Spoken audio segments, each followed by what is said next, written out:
जरांगे बोलताय, उपोषणावर मी ठाम असल्याचं यावेळी त्यांनी म्हटलंय। पुढे वळत एक मोठी बातमी आहे। निलेश राणे, रवींद्र चव्हाण फडणवीसांमध्ये चर्चा सुरू आहे। निलेश राणे, रवींद्र चव्हाण सागर बंगल्यावर दाखल झालेले आहेत। तर मंत्री रवींद्र चव्हाणांनी निलेश राणेंची भेट घेतली आहे। निलेश राणे यांनी राजकारणातून निवृत्ती जाहीर केली होती। त्यांनी ट्विट करत ही माहिती दिली होती। मात्र त्यानंतर आता निलेश राणे, रवींद्र चव्हाण आणि फडणवीसांमध्ये चर्चा सुरू आहे। मोठी बातमी ही समोर येते। या संदर्भात आपण अधिक अपडेट घेऊयात। आपल्या प्रतिनिधी जुई जाधव आपल्यासोबत जोडल्या गेले आहे। जुई, खरं तर कालच निलेश राणेंनी ट्विट केलं होतं आणि आपल्या निवृत्ती ही जाहीर केली होती। मात्र त्यानंतर आता ही चर्चा, या चर्चेत नेमकं काय होतंय?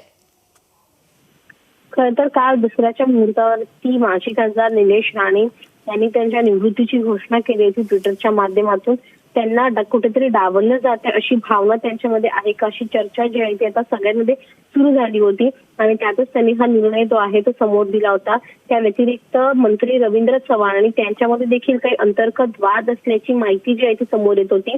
मात्र सागरवर जाण्याच्या आधी ह्या दोन नेत्यांनी मेघदूत या बंगल्यावरती चर्चा केली आणि मंत्री रवींद्र चव्हाण हे स्वतः निलेश राणेंना घेऊन आता सागर बंगल्यावरती दाखल झालेले आहेत। हा जो तिढा आहे तो आता स्वतः उपमुख्यमंत्री देवेंद्र आणि जे भाजपचे नेते आहेत ते सोडवणार आहेत। जर आपण पाहिलं तर मग कदाचित निलेश राणे त्यांचा जो त्यांनी हा निर्णय घेतला आहे संन्यास घेण्याच्या राजकारणातून, तो निर्णय कदाचित मागे घेऊ शकतात। त्यामुळे आता फडणवीसांच्या मध्यस्थीनंतर नेमकी त्यांची काय भूमिका ते स्पष्ट करतायत हे पाहणं महत्त्वाचं राहणार आहे। अगदी जुई, किती वेळपासून ही चर्चा सुरू आहे? निलेश राणे आणि रवींद्र चव्हाण किती वेळ झाला सागर बंगल्यावर दाखल झालेले आहेत?